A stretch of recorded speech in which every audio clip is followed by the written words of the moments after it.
Bem, bom dia, agradeço a presença de todos. Desculpem o pequeno atraso, mas vamos então começar convidando os palestrantes a compor a mesa. Gostaria de chamar o desembargador Ciro Darlan.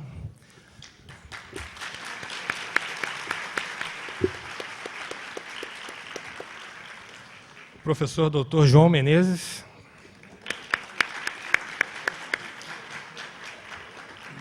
Professor Maurício Fiore. Professor Dr. Paulo Amarante.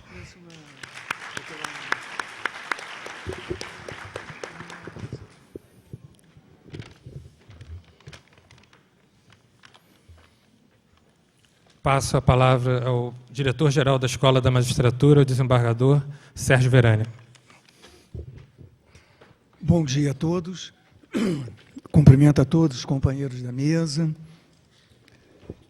Esse é o primeiro Fórum de Direitos Humanos presidido pelo juiz Rubens Casara, e eu não me lembro de, em outros fóruns, ter havido um número tão grande de inscrições, né? Acho que foram mais de 1000, e para a gente discutir esse tema, ICRAC e a internação compulsória, com todos aqui os companheiros. Queria só dar as boas-vindas a todos, desejar ao juiz Rubens Casara um grande sucesso na coordenação desse Fórum de Direitos Humanos, que é um fórum fundamental. Todos aqui da escola são fundamentais, mas esse de Direitos Humanos é um fórum dos mais fundamentais.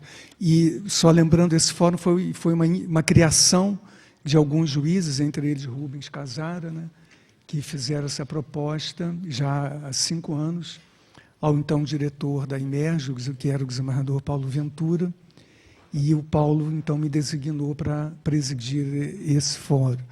E durante esses 5 anos, estamos agora iniciando o 5º, já tivemos inúmeros encontros, e sempre encontros para fazer a discussão sobre um tema de relevância para os direitos humanos.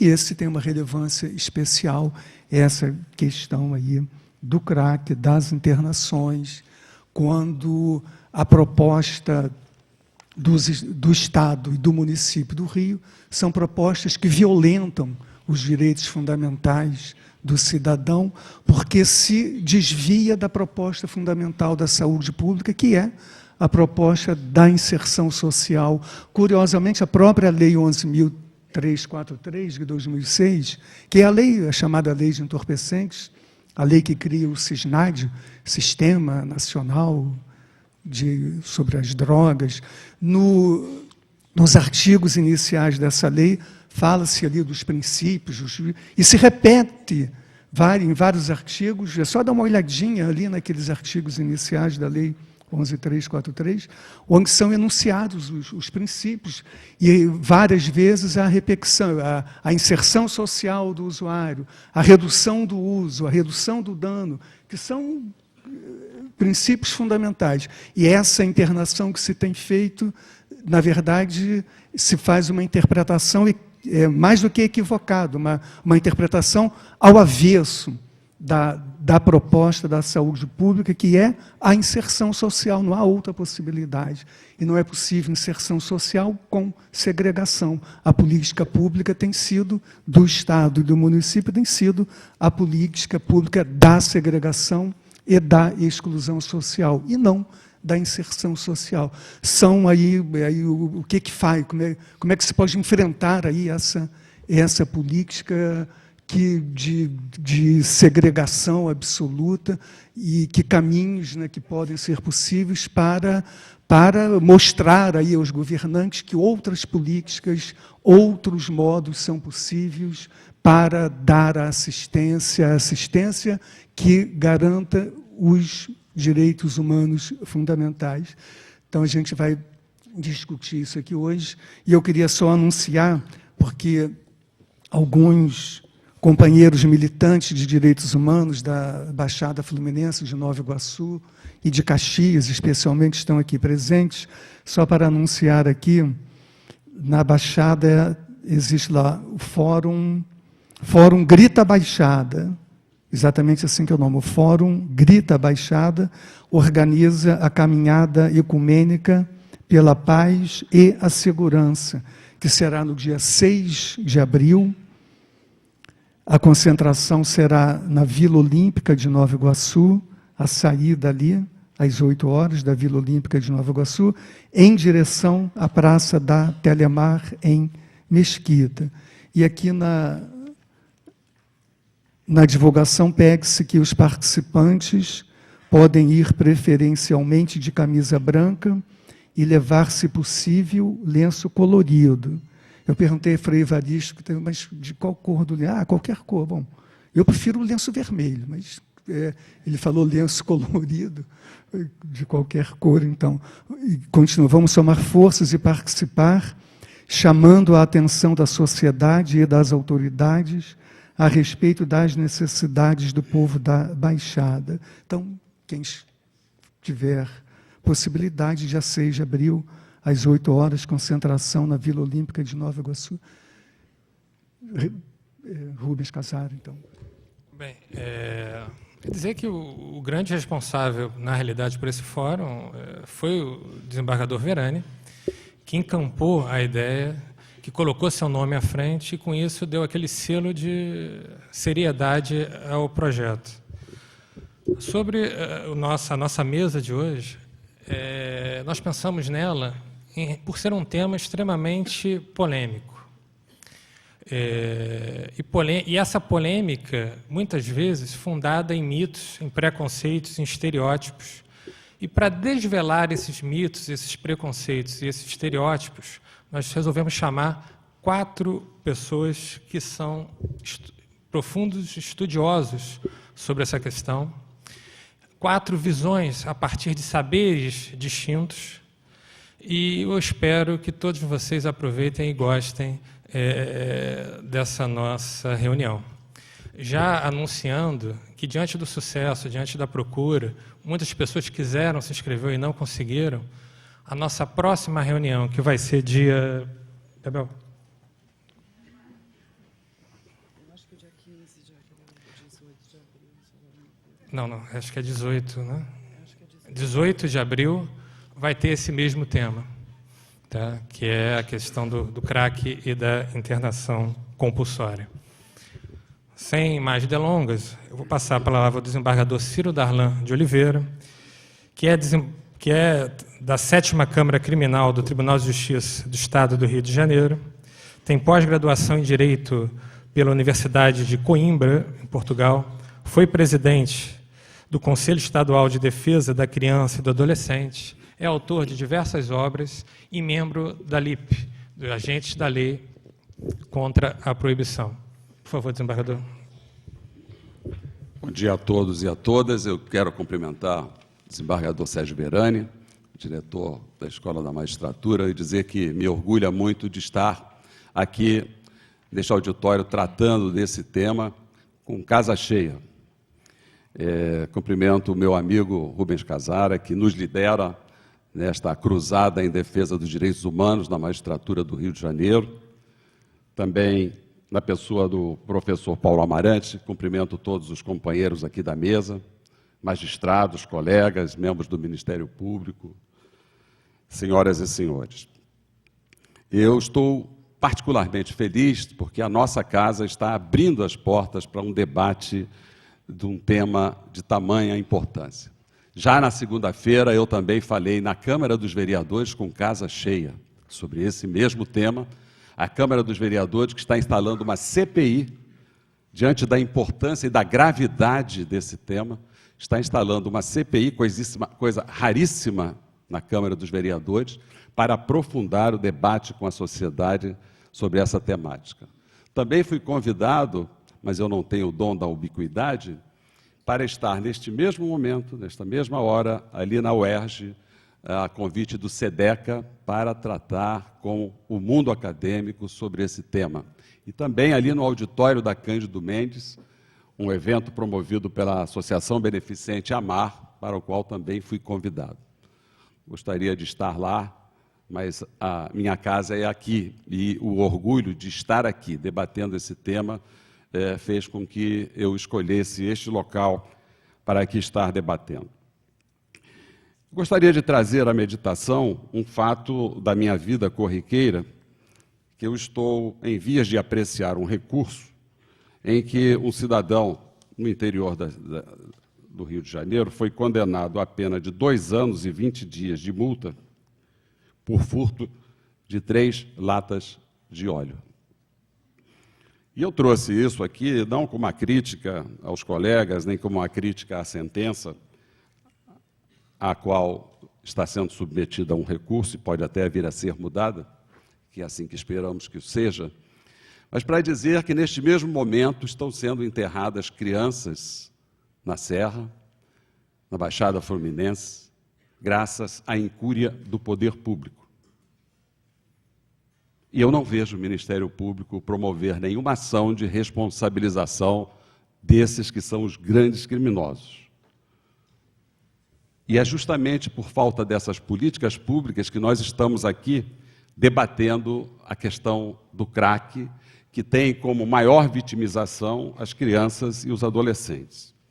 Com uma mesa tão rica em diversidade com que esse tema deve ser abrangido e discutido, eu vou me ater a falar sobre a questão legal, a questão da proteção integral à criança e ao adolescente, que é a doutrina que vige em nosso país desde que o Estatuto da Criança e do Adolescente regulamentou o artigo 227 da Constituição da República.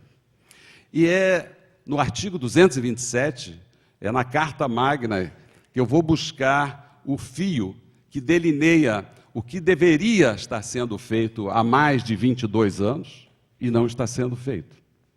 Se estivesse sendo respeitada a Carta Magna e a sua lei regulamentadora, nós não estaríamos aqui discutindo esta ação fascista de recolher crianças compulsoriamente, não para tratá-las, mas para aprisioná-las. Não para cuidar do seu direito à saúde, mas para higienizar a cidade com vistas aos grandes acontecimentos que essa cidade sediará. O artigo 227 determina que o Estado deve promover programas de assistência integral à saúde da criança e do adolescente, admitida a participação de entidades não governamentais e governamentais. E mais adiante, diz como é que isso deve ser feito, através de programas de prevenção e atendimento especializado à criança ou adolescente dependente de entorpecente e drogas afins. Já nos idos de 1991, 92, quando o juiz da infância e da juventude, e naquela época, saudosa época, era apenas a cola do sapateiro, eu pedia que a minha equipe técnica retirasse aquelas crianças em risco na sua saúde e levassem para hospitais públicos. E foi um caos, porque o médico não sabia o que fazer com uma criança dependente química. O sistema de saúde não tinha como atuar nessas condições. E muitas vezes o comissário levava a criança para o Hospital Salgado Filho, para o Hospital Souza Aguiar, para o Hospital Miguel Couto, e os médicos sequer queriam atender essas crianças, a não ser sob ameaça de prisão que eu lhes dava. E aí acatavam a criança, não sei o que faziam com a criança, porque logo ela estaria de volta por falta de quê? De políticas públicas de saúde que tratasse deste problema. Hoje o que se vê são guardas municipais, é a polícia aprisionando esses doentes, esses dependentes químicos, essas pessoas que precisam de cuidado de saúde. Já a lei regulamentadora do artigo 227, no seu parágrafo único, define qual é o que tem que ser prioridade absoluta com relação a políticas públicas para crianças e adolescentes. E determina que a criança tem que ter primazia de receber proteção e socorro em quaisquer circunstâncias. Que ela tem precedência de atendimento nos serviços públicos e de relevância pública. Que a preferência na formulação e na execução de políticas sociais públicas deve ser para crianças e adolescentes. E no artigo, no capítulo que define a matéria de saúde diz que a saúde de crianças e adolescentes deve ser garantida mediante a efetivação de políticas públicas sociais que permitam o nascimento e o desenvolvimento sadio e harmonioso em condições dignas de existência.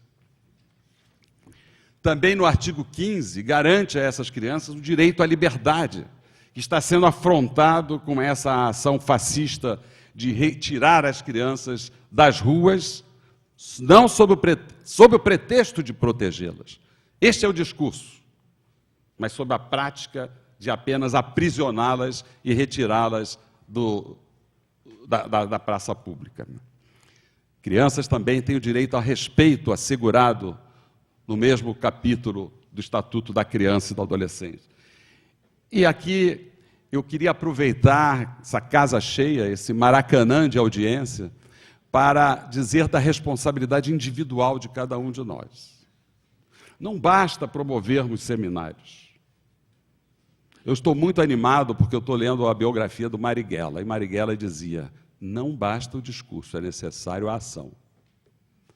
Então, se sairmos daqui, falou muito bem, que coisa bonita, que espetáculo, mas não partirmos para a ação, assumirmos a responsabilidade pessoal, que é de cada um, de velar pelos direitos da criança e do adolescente, impedir que elas sejam vítimas de qualquer tratamento desumano, como estão sendo, qualquer tratamento violento, aterrorizante, vexatório e constrangedor, como estão sendo as crianças pobres e miseráveis do nosso estado, da nossa cidade. Todos têm o dever de prevenir a ameaça e a violação desses direitos de crianças e adolescentes. E de quem é essa responsabilidade primordial em matéria de ente público? Também o legislador definiu, ao dizer no artigo 86, que a política de atendimento deve fazer-se através de um conjunto articulado de ações governamentais e não governamentais da União, dos estados e dos municípios. Mas aqui não cabe aquela discussão que persiste até hoje, quem é o responsável pelo mosquito da dengue, é a União, é o estado ou o município. Com relação à criança, não há dúvida, é o município.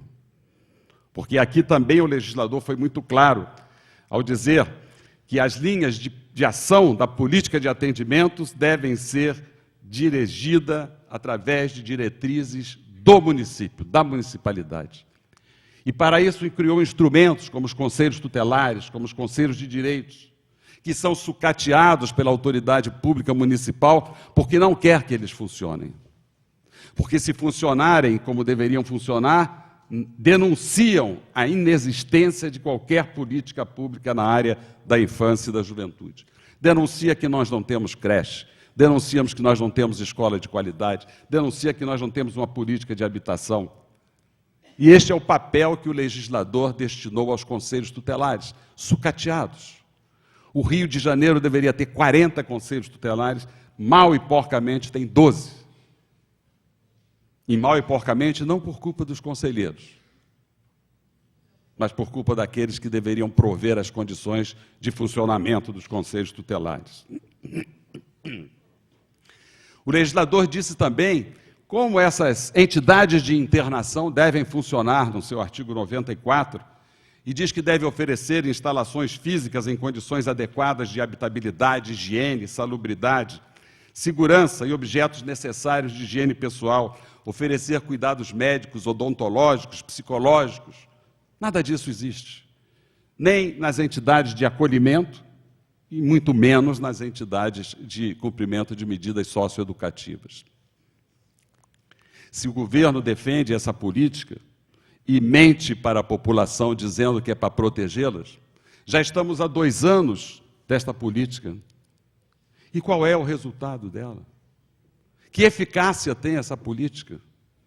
Foi publicizado alguma cura, alguma melhoria, alguma mudança na vida dessas crianças, dessas vítimas?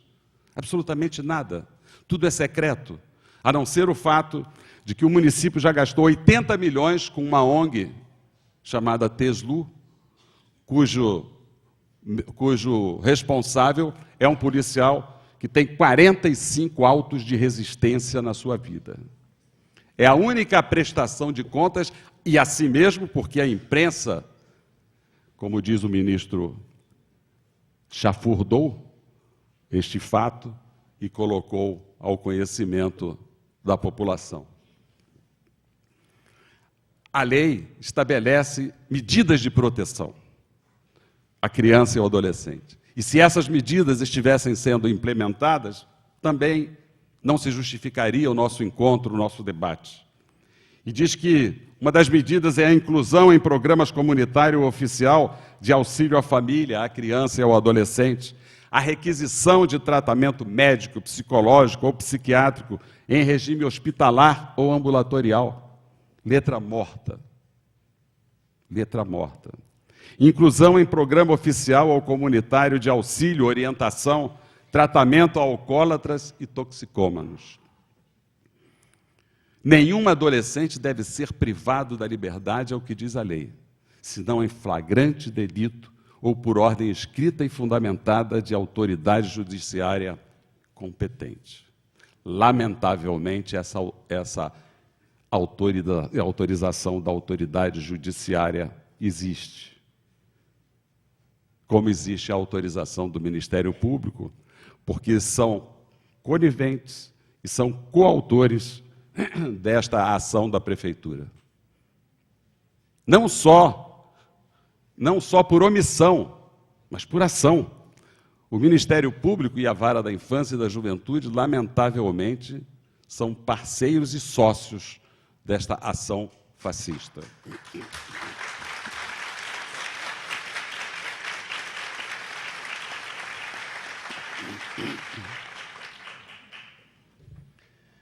E já que falamos do Ministério Público, qual é a sua função? Se não zelar pelo respeito aos direitos fundamentais de crianças e adolescentes. O artigo 201 diz isso expressamente: zelar pelo efetivo respeito aos direitos e garantias legais assegurados às crianças e adolescentes, promovendo medidas judiciais e extrajudiciais cabíveis. O que temos de medidas judiciais proposta pela Defensoria Pública, foi um habeas corpus para impedir que essas crianças fossem recolhidas com essa agressão. O meu colega, que denegou a ordem, foi buscar um fundamento num decreto-lei, número 358, de 1938. Recordam-se que época era essa? Era a época fascista do governo Getúlio Vargas. Só mesmo uma legislação fascista fundamentaria uma decisão dessa natureza. O meu colega teve coerência, foi absolutamente coerente, porque foi buscar numa legislação fascista o fundamento para uma ação fascista. E também estabelece as ações de responsabilidade por ofensas a esses direitos fundamentais não respeitados. E como nada disso é feito, nós estamos aqui para discutir, para debater, mas não só para isso. O Estatuto da Criança e do Adolescente está com 22 anos. Fala-se muito em revisar o Estatuto. A qualquer fato novo, e que são raros, envolvendo um adolescente numa prática infracional um pouco mais grave, toda a sociedade se mobiliza para discutir a redução da responsabilidade penal. Por que não nos mobilizamos para exigir o respeito aos direitos fundamentais de crianças e adolescentes? Por que não fazemos com que esses seres em processo de desenvolvimento sejam efetivamente respeitados? Por que fazemos isso com os nossos filhos, com os nossos netos, e somos incapazes de olhar através da janela para garantir a efetivação desses direitos fundamentais a todas as crianças brasileiras? Esses são os questionamentos que eu queria deixar para a nossa reflexão. Muito obrigado.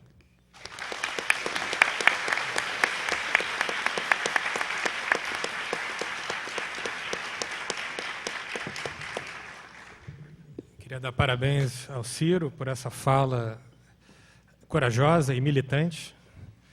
Eu vou até propor depois aos demais palestrantes que nos autorizem a remeter uma cópia das respectivas intervenções para a Assembleia Legislativa, instruir essa CPI que se anuncia.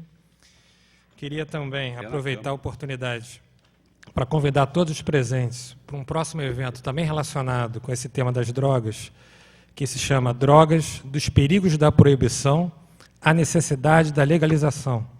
É um evento conjunto do Fórum Permanente de Direitos Humanos, do Fórum Permanente de Direito e Processo Penal e da Law Enforcement Against Prohibition, da LIP, bem como do Instituto Carioca de Criminologia. Esse evento ele ocorre no dia 4 de abril de 2013, começa às 9 horas e é um evento que dura o dia inteiro. Contará com a presença a minha presença, do coronel PM reformado Jorge da Silva, do professor doutor Salo de Carvalho, do professor doutor Dartil Xavier, do economista Ronald Lobato, da professora Gilberta Acelade, do delegado Orlando Zacconi, dos professores Nilo Batista e o ministro Eugênio Raul Zaffaroni, da Corte Suprema da Argentina. Então, será um prazer encontrá-los. Só para dizer que, com relação ao coronel PM, Jorge, não há nenhuma resistência. Nenhum auto de resistência, com certeza. Queria também registrar as presenças do doutor Vanderlei Rabelo, representando a Ordem dos Advogados do Brasil. Ele é o presidente da comissão que trata da questão das drogas. Da professora Margarida Presburg, que é a nossa voz dos direitos humanos na ONU. Dos diversos colegas que estão presentes, e me desculpem se eu não estiver identificando algum de vocês. Está aqui a doutora Milene Vassal, a Isabel Coelho, o Marcos Peixoto, a Clara, Maria Paula, e acredito que outras pessoas que não estão nas primeiras filas eu não consigo identificar, porque eu estou ficando completamente cego, e o óculos é de 10 anos atrás, não atualizei o grau. Passa a palavra ao professor João Menezes, que é mestre e doutor em Ciências Biológicas pela Universidade Federal do Rio de Janeiro, pós-doutor, tem estudos de pós-doutoramento na Harvard Medical School, neurocientista, e um querido amigo que eu fiz há pouco tempo e que vocês vão ter muito prazer em escutar agora. Obrigado. Acho que eu tenho que ir para lá para comandar o computador. Claro, agradecer o convite do Rubens, foi fantástico. Acho que está sem... Tem aqui? Tem. Oi? Tem. É muito perto que eu tenho que falar? Deixa eu ver. Funciona? Não? Não? Não? Perto fala, mas nossa mãe, vou engolir o microfone. Vai ser ruim aqui. Deixa eu ver. Levanta um pouco. Funciona assim? Isso, tá. Então, agradecer o convite do Rubens, agradecer à casa pelo acolhimento. Vai ser um prazer falar. Vai ser muito diferente do desembargador Ciro, porque é outra realidade, né? Eu tomei um banho de realidade aqui, a realidade nesse nível, né? Mas eu vou afundar vários níveis para baixo, ao nível molecular, e depois vou subir vários níveis para cima, ao nível da sociedade. E vou tentar juntar isso numa forma coerente, para lembrar para vocês que a gente lê livro, vê jornal, vive essa vida da linguagem, e a gente esquece muitas vezes, né, que somos animais, né? Aquele proibido dos animais no supermercado, que é sempre engraçado, né? O cara não quer vender para ninguém. Então, a gente esquece, é fácil a gente esquecer, porque a gente vive numa realidade virtual, e é isso que eu vou falar para vocês. Dentro da nossa cabeça é uma realidade virtual, o mundo é outra coisa. Só que a gente constrói essa realidade virtual e a gente chama isso de consciência. E é isso que é uma das coisas mais importantes de falar sobre drogas, do meu, óbvio, ponto de vista médico. Então, é isso que eu quero falar um pouco sobre isso, que é a biologia das drogas, que interfere em tudo, interfere na nossa sociologia, nas nossas interações, nas nossas relações. Deixa eu ver se eu sei fazer isso aqui. tem múltiplos aspectos, por isso que a mesa é diversa quando você fala em drogas. Tem aspectos médicos, biológicos, sociais, econômicos, e cada um desses tem suas interfaces e que se misturam, história, arte, religião. Dá para falar meses sobre o assunto. Eu, por incrível que pareça, apesar de poder falar dos aspectos médicos e biológicos, eu vou começar com o aspecto moral, ali de baixo. Essa questão que sempre vem nessa tentativa de controlar as drogas ilegais, abuso, na verdade, as drogas estranhas à nossa sociedade, que é um mundo sem droga. Essa ideia ela é absurda, é hipócrita.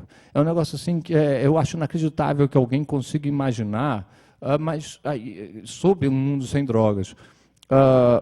Por isso eu vou falar sobre isso, que, na verdade, eu, das várias vezes que eu falei sobre isso, eu pensei, não, isso é tão óbvio que eu não vou falar. Mas eu sinto, hoje em dia, a necessidade de eu tenho que voltar para trás e dizer, olha, por que isso é óbvio? Por que o mundo sem drogas é óbvio? A primeira coisa é o que está na imagem. É uma hipocrisia você dizer o mundo sem a droga dos outros. Porque o álcool, os remédios, o açúcar, o cigarro, eles são todos nossas drogas, que usamos. Quem aqui não usa açúcar? Quem aqui não usou açúcar hoje? Opa, levanta a mão. Hoje, não usou açúcar? Espera um minutinho. Quem comeu pão hoje? Tem açúcar no pão. Tem açúcar branco no pão, a não ser que você foi numa loja orgânica. Quem está sem açúcar branco há um mês? Um mês sem açúcar branco, 1, 2, 3, 4, 5, 6, 7, 8. O resto tudo é drogado. 8, 9, 10. Eu já tentei largar o vício por 6 meses, o máximo que eu conseguia. Sou um reincidente. Então, essa hipocrisia é só isso. Mas muita gente boa, muita gente séria, fala isso abertamente, como o relatório de 2009, que é um relatório muito interessante da ONU, dessa agência, a UNODC, que pela primeira vez detectou que existiam consequências não intencionais na política de drogas estabelecida em 1961, da proibição de várias das drogas ditas ilícitas, que são, na verdade, produtos do terceiro mundo, por isso elas são ilícitas também. E viu que tinha um crescimento no mercado negro importante. Detectaram isso, mas, mesmo assim, ainda tentavam justificar porque as drogas tinham que permanecer ilícitas, as ilícitas tinham que permanecer ilícitas, mesmo tendo a lógica do problema maior, coerentemente dita e escrita. É inacreditável.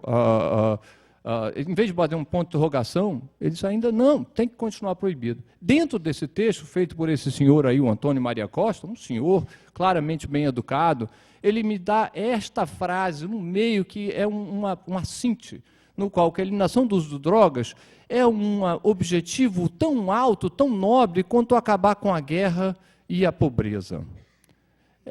Isso é inacreditável que ele consiga, porque isso é um erro de falácia da analogia estendida. A drogas, que é uma escolha, liberdade individual, não tem nada a ver com guerra ou pobreza, que são coisas objetivas, claras, sim, dignas de mérito, mas a eliminação de drogas não. Não só por causa que todo mundo as usa, eu vou explicar por quê agora, mas porque não faz... Além de ter esse problema de liberdade, que é outra falácia, liberdade pessoal ser equivalente à guerra e pobreza. Isso tem alguma coisa errada na ideia. E é um senhor bastante digno. Por quê? Então, qual é tem primeiro definir drogas. Eu quase mudei a palestra quando vi a definição no Aurélio, que é muito engraçado. Você só tomou bebida ou foi alguma droga na parte de literatura? Não é como se bebida não fosse droga. Né? Mas é qualquer substância. Para entender a biologia, a melhor definição é essa. Qualquer substância capaz de alterar parâmetros biológicos. Isso é a mesma definição do que seria fármaco. Né? Mas o problema é que droga é um termo assim, popular. Não é um bom termo, não é um termo objetivo. Vou trabalhar com ele porque é o que todo mundo entende. Mas drogas são várias. Então, açúcar é uma das piores drogas que a gente tem.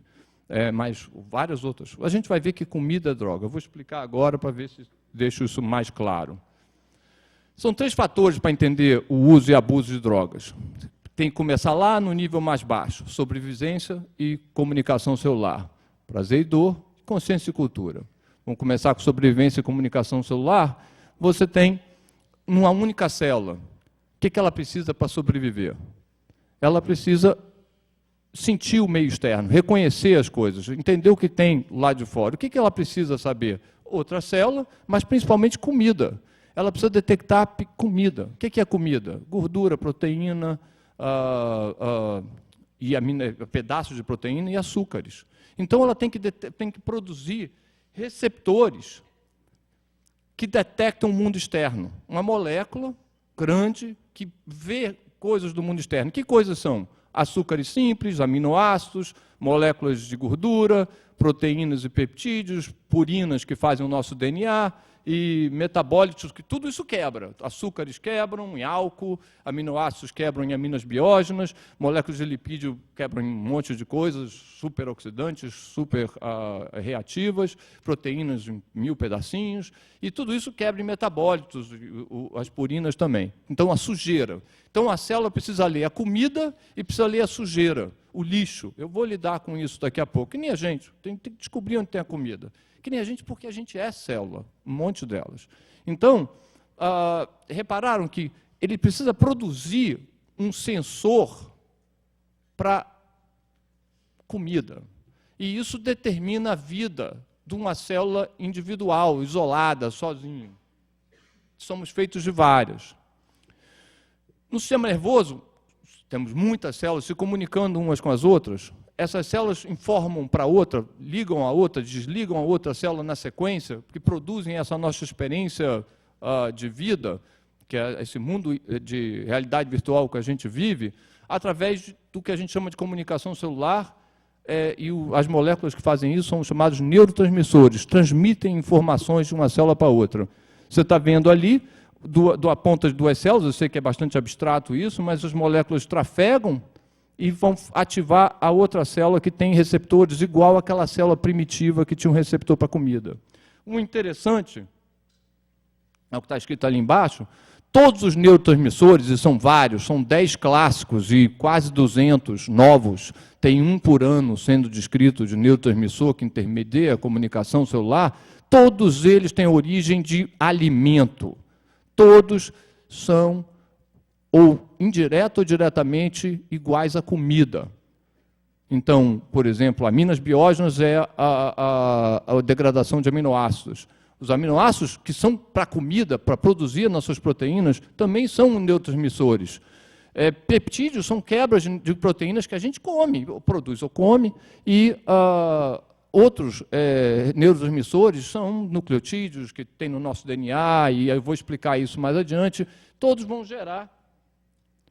Então, está escrito ali, né, embaixo, né, faz sentido, porque comer, é para comer que a célula precisa se comunicar. Ela precisa sobreviver, ela precisa saber que estado. Vou dar um exemplo agora. Então, esse é um exemplo só para mostrar que o aminoácido vai gerar o neurotransmissor em verde, não dá para apontar, então vou deixar por isso mesmo. E a própria canabinoide, a maconha, ela usa um sistema de receptor que está embebido na membrana, e ele detecta metabólitos de gordura da membrana. Ou seja, quando a membrana começa a quebrar, o receptor que vê o canabinoide, o equivalente da maconha, que a gente produz no cérebro, está lá para ver como está o estado da membrana. Então, o sistema endocannabinoide, que é o sistema da maconha, a gente tem há milhares de anos, tem 500 milhões de anos esse sistema de receptor, ele faz a sondagem do estado da membrana. Se a membrana estiver estragada, ele vai dizer, ou se estiver sólida, entende que isso é comida? É um sensor para dizer, estou bem, eu preciso comer ou eu não preciso comer? Entenderam para que serve os neurotransmissores? Serve para dizer para a gente, você está com comida, você está satisfeito. Para a célula isolada. Então, um exemplo bom que ilustra bem isso, para ficar bem claro o que uma molécula dessas faz para que o organismo se mantenha vivo, eu uso essa ameba do solo. Você tira do solo, bota na água, separa e bota em cultura, chamo Discostelium. É uma ameba, é uma célula unicelular, é uma célula só. Então, um bichinho, esse aí é várias células agregadas, é o Discostelium. Tudo começa com essa molécula, que é o repositório, é a moeda de troca de energia da biologia. Ela carrega nas suas ligações energia necessária para o metabolismo celular. Quando o ATP, lá em cima, em azul, quando ele quebra 2 vezes, ele vai gerar o AMP, que é quando não tem mais energia, quando não tem mais comida, é um sinal de fome. Olha só o que acontece nesse organismo simples. Quando ele detecta, é um organismo unicelular, quando ele detecta, eu vou fazer aqui o filme, que não tem comida mais no meio, né? Isso é as células todas juntas andando, isso não é um bicho, isso é várias células juntas, como fosse um organismo multicelular. Ele vive vida livre, como está aí, uma bactéria andando, comendo. Quando ele detecta que não tem mais comida no ambiente, eles começam a se juntar. E o que é detectar que não tem mais comida no ambiente? É quando o AMP cíclico sobe. Quando aquela molécula, que é o quebra do ATP, sobe, ele diz, opa, acabou comida. As células que estavam sozinhas se juntam, se agregam todas, né? E aí vão formar essa bola que caminha. Isso não é um organismo, isso é uma célula só. E elas se juntam para produzir um corpo reprodutor lá na ponta. Só as células que estão lá na ponta que vão reproduzir nesse período de fome. No período de fome, elas vão reproduzir o resto morre. Então, uma molécula, com um receptor que tinha para aquela molécula, produzia um sinal desses, no qual 80% vai morrer e só 20% vão reproduzir, se tudo isso, com uma molécula. E no organismo como a gente, várias células, com várias moléculas, quem ganha? Qual é o sinal que ganha? Quem é que diz, tá bem, vou para essa direção, vou pegar essa comida, não, aqui tem lixo, eu vou fugir daqui, eu vou mudar e vou me suicidar para o bem do resto da nação. Quem fala isso? Quem diz? Como é que você escolhe o sinal mais importante? Quando os organismos usam esses mesmos mecanismos da célula unicelular, o mesmo mecanismo da célula sozinha, eles trazem as mesmas histórias, a evolução desses receptores. E eles passam a ter outras funções, eles passam a fazer circuitos. Um dos circuitos importantes que todo mundo conhece é o prazer e dor.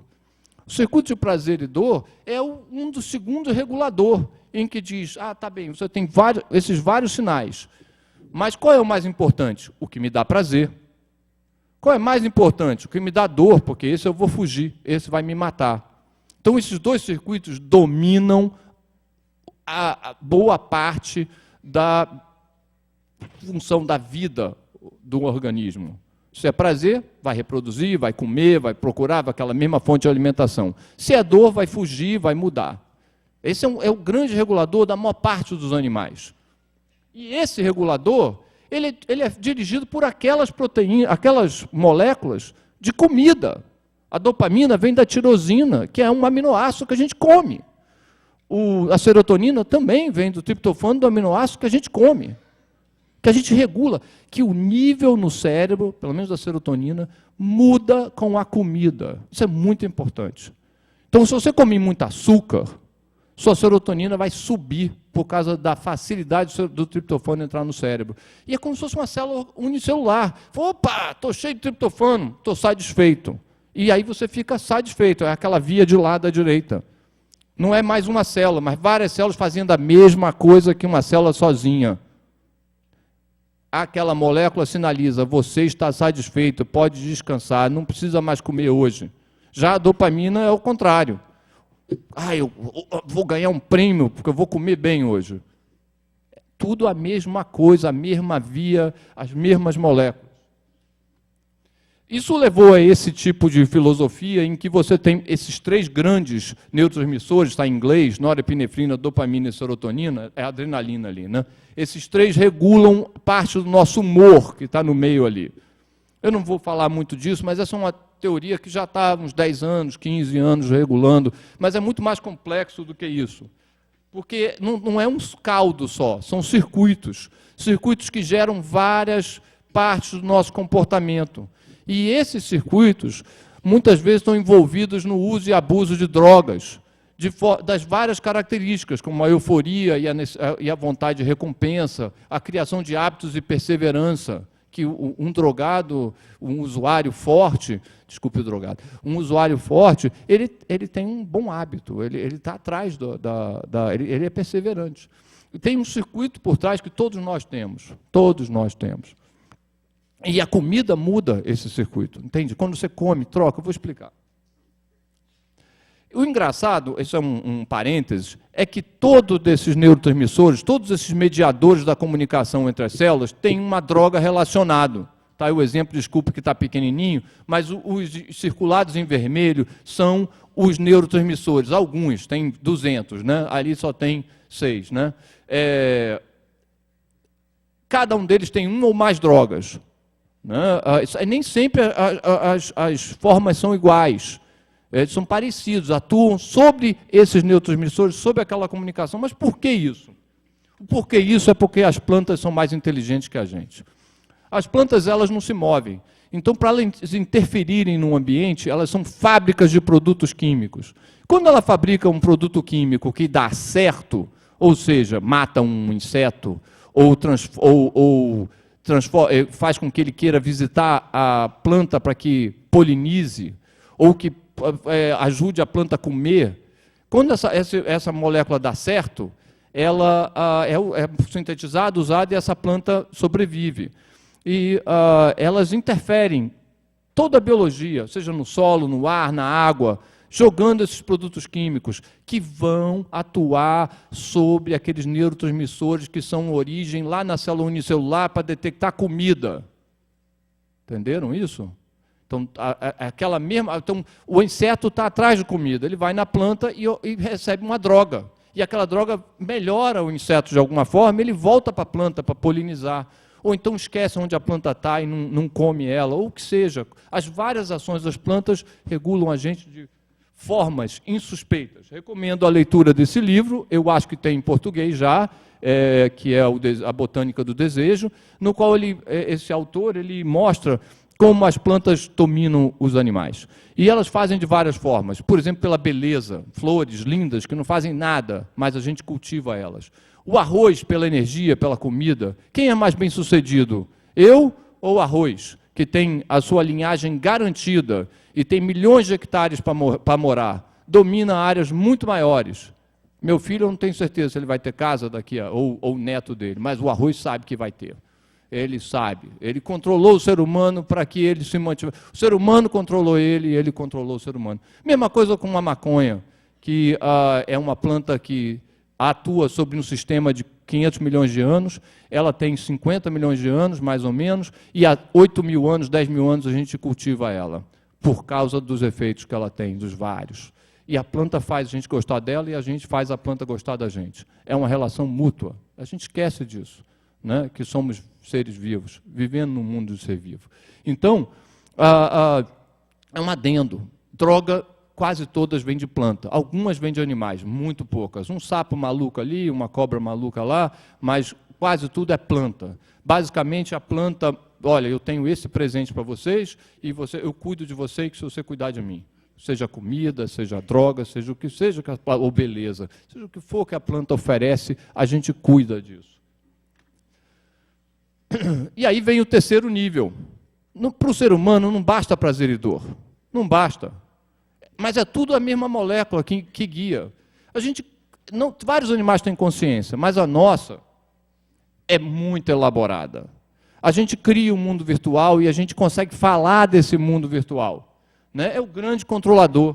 Por quê? Porque ele dá para a gente um cinema do que é passado, do que é presente. A gente dá um cinema que a gente pode valorar, a gente pode viver, a gente pode ter uma emoção vinculada.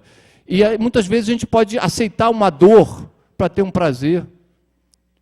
A gente pode aceitar um prazer para ter uma dor, porque um animal não faria isso. Alguns fazem. Mas, no geral, é basicamente estereotipado. Mas a gente não. Por quê? Porque a gente tem noção do passado, do presente, do futuro. A gente vive uma situação complexa social e não basta prazer e dor para a gente se organizar socialmente. Tem que ter vários níveis para você organizar socialmente. A consciência é uma coisa louca, é um mistério, que a gente não sabe ainda como é que ele aparece. Tem essas várias qualidades da consciência, que é muito pessoal, então eu não sei se vocês estão conscientes, eu não tenho a menor ideia. Vocês podem ser uns figma da minha imaginação. Né? Mas eu posso perguntar para vocês, e aí vocês me falam. Então, para eu saber se vocês estão conscientes, eu preciso dividir uma linguagem em comum com vocês. Né? É difícil perguntar se os animais estão conscientes. Dá para fazer uns testes, mas é muito difícil. Mas em seres humanos a gente pergunta, basicamente. E aí tenta avaliar, mas só, porque eu não posso viver vocês.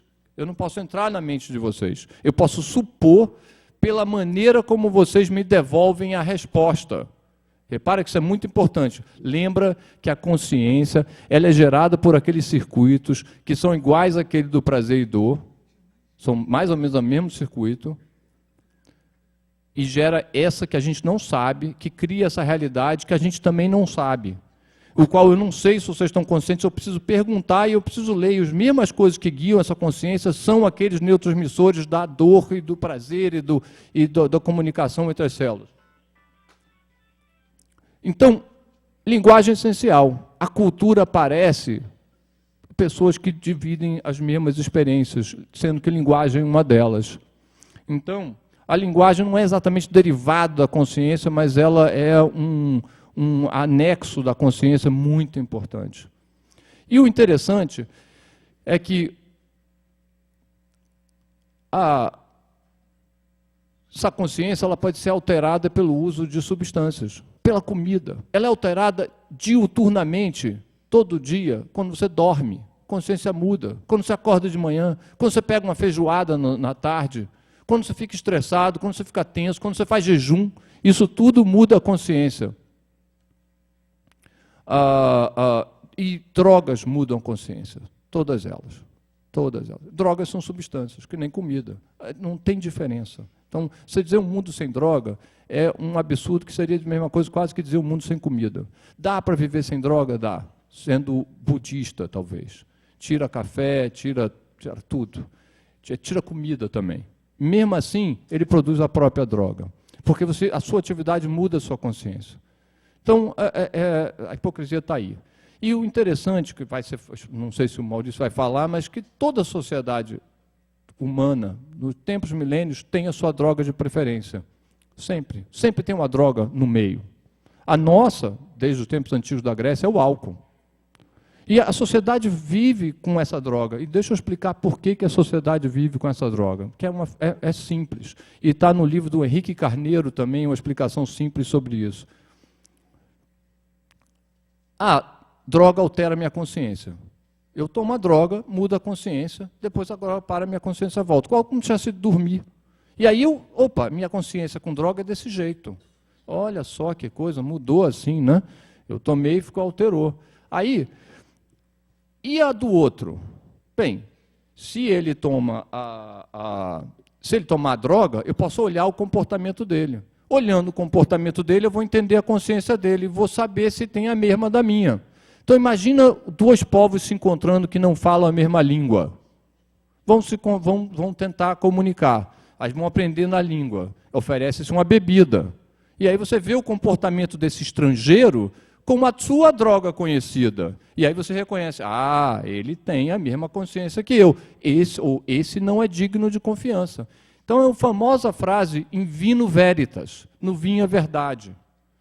Você arranca a verdade de alguém porque você sabe a sua verdade. E você troca consciência, você troca experiência. E você monta uma cultura. Não precisa do vinho, mas a droga ajuda. Por isso que as sociedades têm uma droga. Por causa dessa coisa que a gente criou, dessa consciência complexa. Então, toda droga atua sobre a consciência. É uma coisa importante, toda droga, toda substância. Por que tem que atuar? Vou voltar só um pouquinho, desculpe a demora, tem mais 3 coisas para falar. Por que toda droga atua? Porque, imagina, você precisa de comer. Você está 2 dias sem comer. O seu corpo inteiro vai ficar para caçar, vai para procurar, vai ficar ativo. A sua consciência muda com o jejum. Quem fez jejum sabe, né? Eu, de vez em quando, fazia muito jejum. Você muda. Você fica mais acordado, mais vivo. Sua consciência está mudada. Por quê? Porque seu corpo quer comer, pô. A mesma coisa quando você come. Chega. Imagina se você não se sentisse satisfeito, se sua consciência mantivesse a mesma. Você ia continuar comendo, comendo, comendo, comendo, comendo, comendo. Você não ia se sentir satisfeito. Então, essa interação com o mundo se dá através dessas moléculas, de uma forma sutil. As drogas atuam sobre isso, mudando essa sua consciência, que é importante para te manter vivo.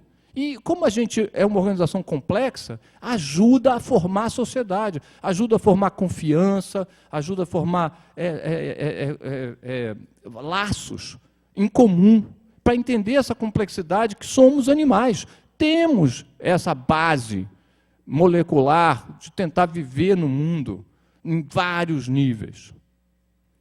E isso é muito importante. Entender que cada droga é uma cultura. Por quê? Porque aí tem essa perspectiva. Entendo isso na cabeça, entendo isso que nossa consciência oscila diuturnamente, de manhã, de tarde, de noite, com comida, sem comida, com droga, sem droga, e a gente faz isso junto com outras pessoas e faz uma interação. A gente, quando olha uma imagem como a Cracolândia, não é lixo, é cultura. Não são zumbis, são gente no qual eles encontram empatia, tradição e costumes, confiança, linguagem, experiência, proteção, aprendizado. Eles se reconhecem como usuários, como qualquer botequim em que você vai conversar do futebol, você pega a cerveja, aquele colega que pega a cerveja, você diz, eu conheço essa pessoa é do meu tipo. Então, toda regulação, eu sei que isso é uma coisa de uma sociologia, mas tem coisa da biologia também. É uma interação de consciências.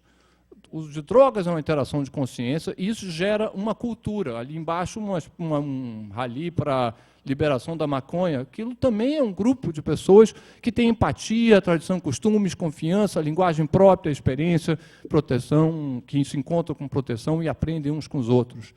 Isso é uma cultura. Então, quando a gente quer dizer queremos extirpar essa cultura, por pior que ela seja, a gente tem que entender isso bem dentro da gente. Extirpar a Cracolândia, extirpar os indivíduos que produziram aquela cultura. Não é a melhor cultura do mundo, definitivamente, mas é a cultura que eles encontraram para ter com a nossa. E a gente, falando mal dessa cultura, está falando mal deles diretamente, querendo acabar com isso. Estamos acabando com esses indivíduos que montaram essa cultura, que a gente deixou que elas montassem. Por quê? Porque é proibido. Porque a droga é proibida. Droga é proibida, ele não tem outra oportunidade, não tem outra maneira de fazer, a não ser entre amigos. A coisa que os peixes fazem, do coletivo. Se encontram, em aberto, que as pessoas verem, porque isso protege e faz com que os outros sejam conhecidos. Isso é muito importante ter essa perspectiva de que a droga montou essa cultura. O crack é a pior droga possível, é lixo. É lixo, na verdade, não é uma maneira de carregar a cocaína. É cocaína, é uma maneira de carregar a cocaína. Mas é horrível. Não, mas é a que tem, a barata, e que, quando você usa, você tem uma empatia com outro usuário. E você monta uma cultura que é a cultura que a gente permite que eles montem.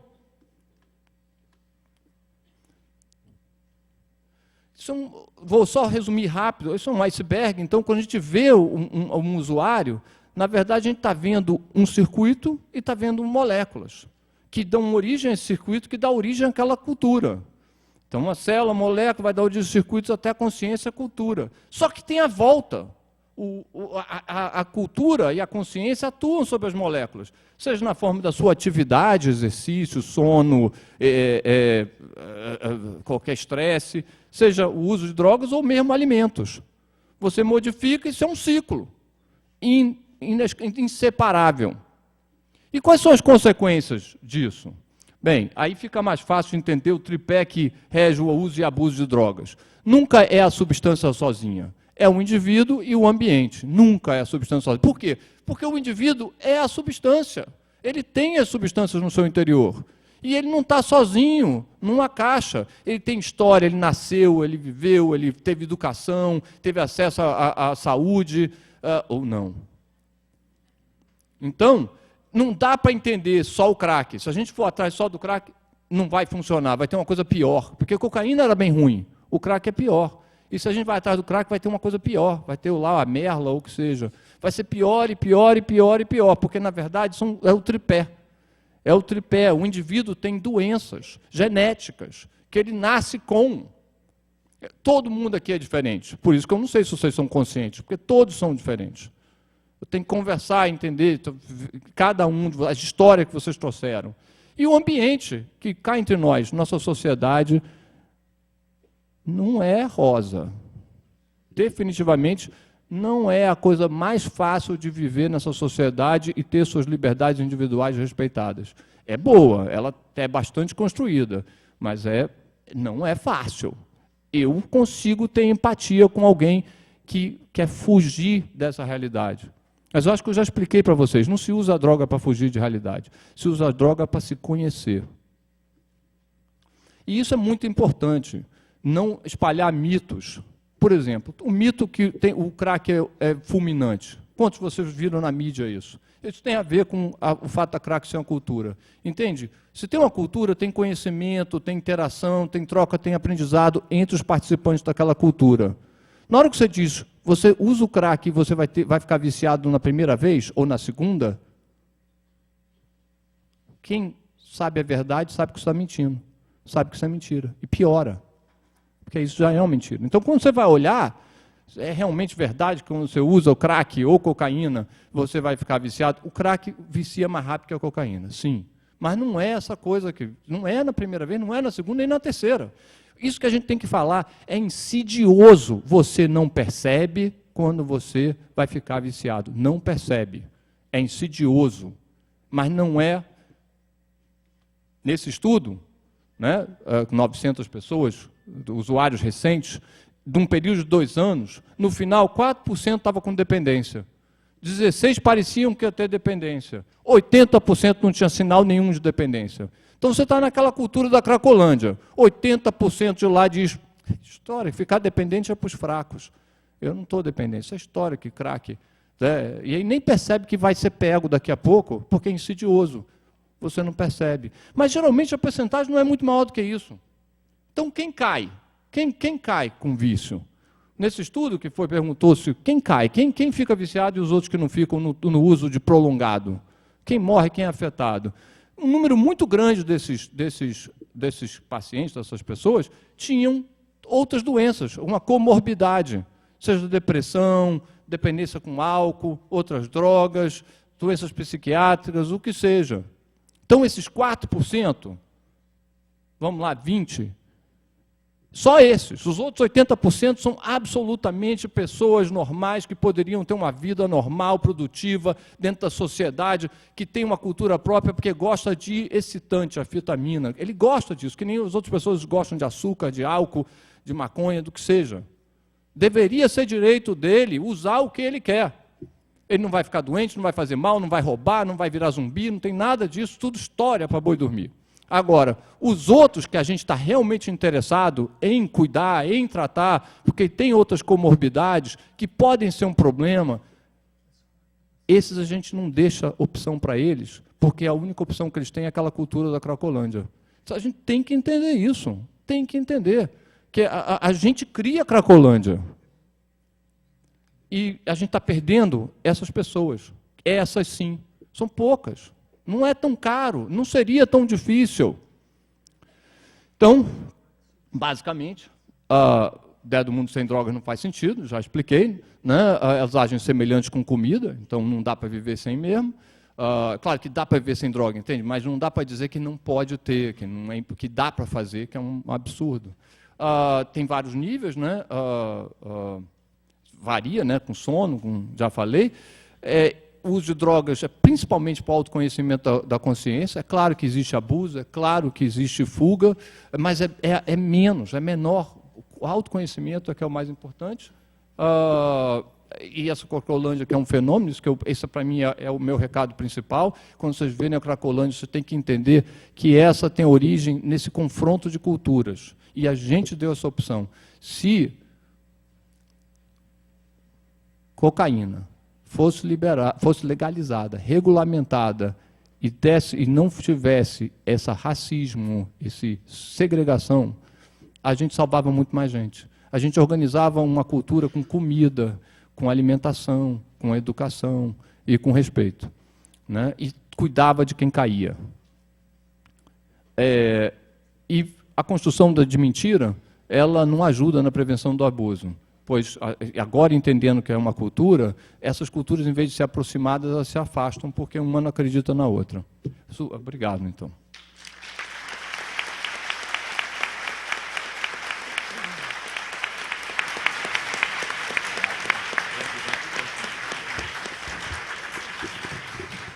Agradecer também ao professor João Menezes, que é professor da Universidade Federal do Rio de Janeiro.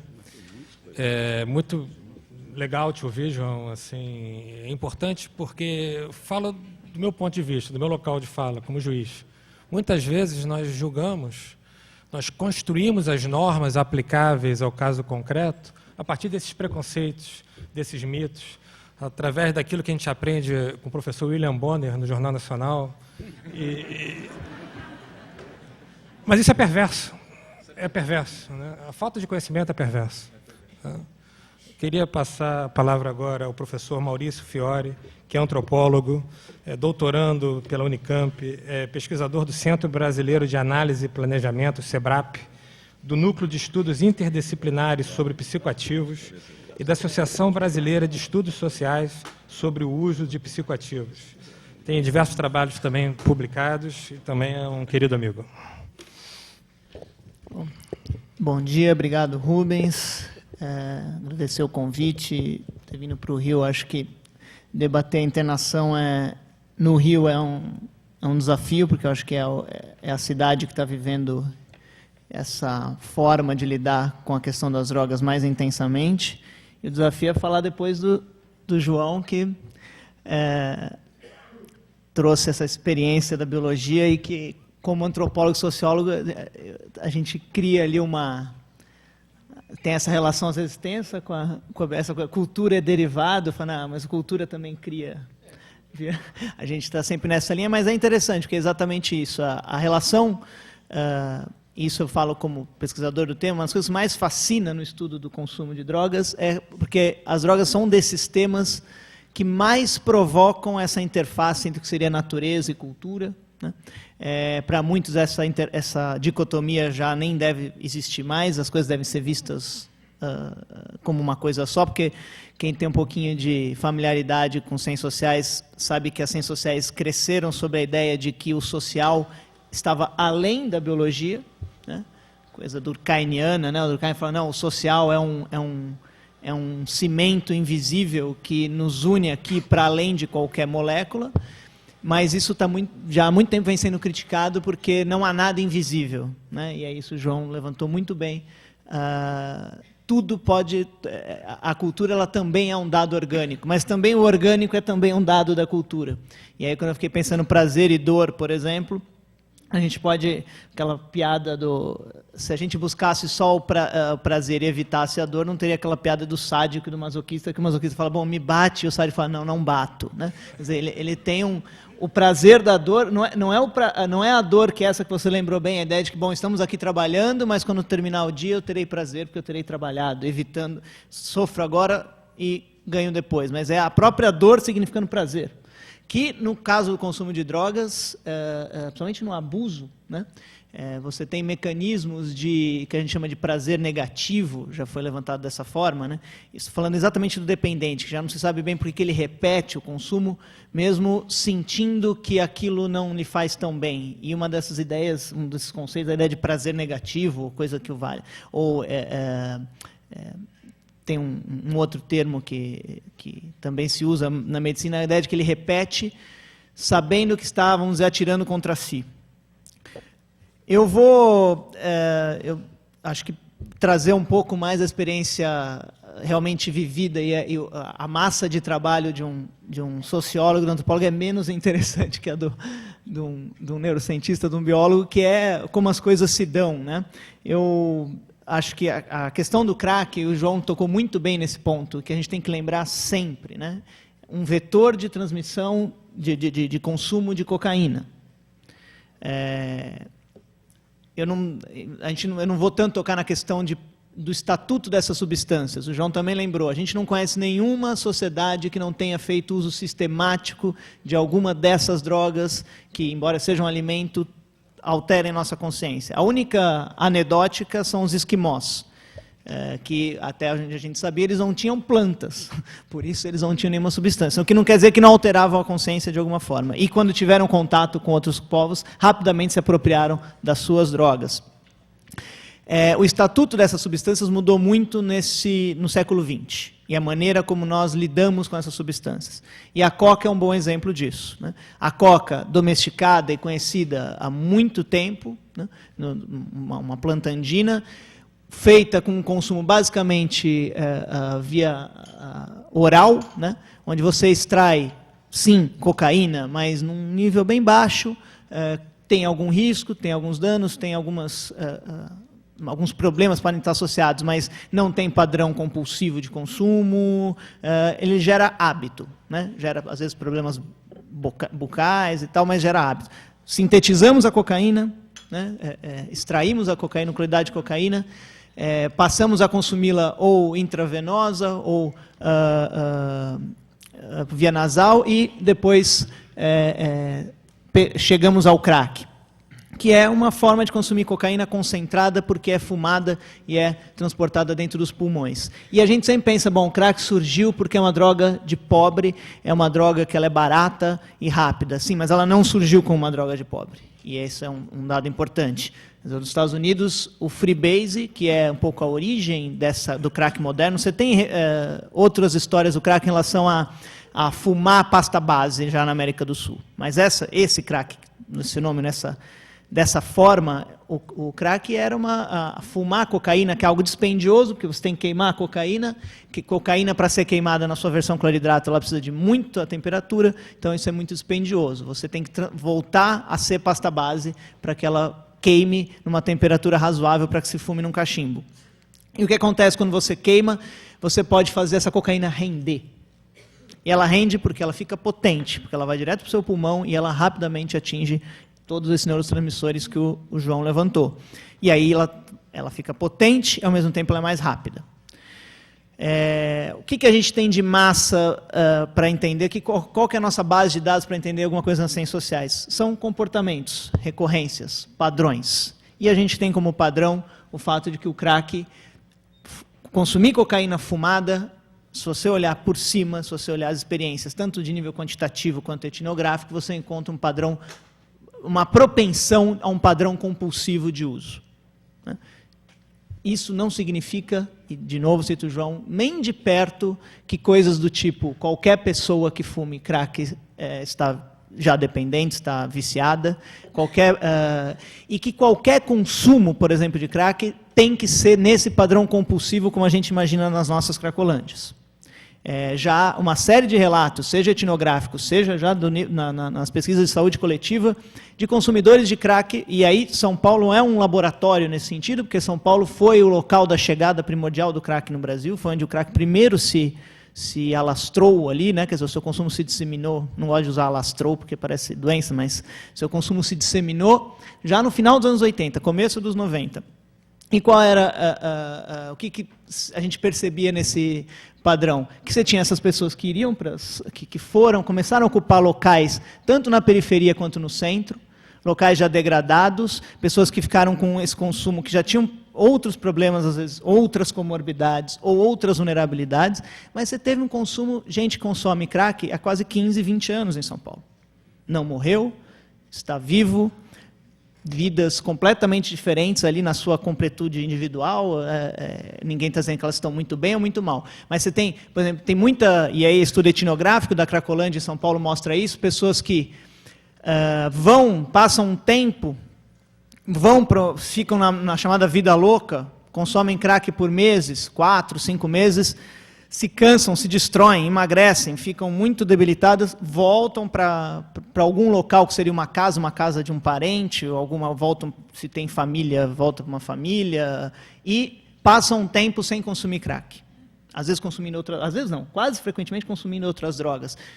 E um exemplo etnográfico específico que eu pego de um colega antropólogo que levantou 2 casos que esses sujeitos eram jovens, eles ficavam nessa vida, quando voltava eles ficavam basicamente fumando maconha, e aí engordavam, né?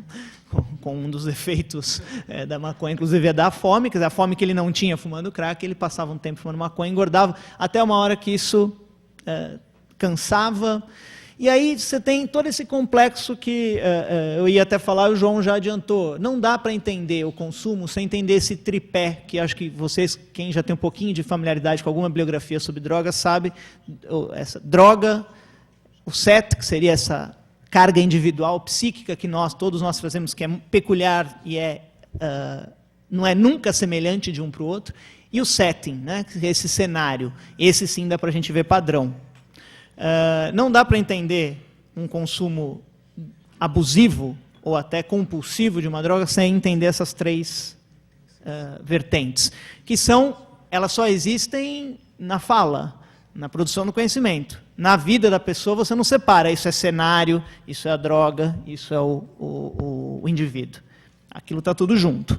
Então, você tem que olhar, e aí a gente traz um pouco para a questão das políticas públicas e para a questão que estamos discutindo aqui, que uma política que só olha para uma parte do tripé, ou que olha preferencialmente para essa parte, por exemplo, só para a droga, que é isso que é o que o João levantou já também, quer dizer, a gente olha só para essa parte. Quer dizer, então, o crack é ruim, danoso, e nós vamos olhar para esse ponto e nós vamos botar toda a política ali.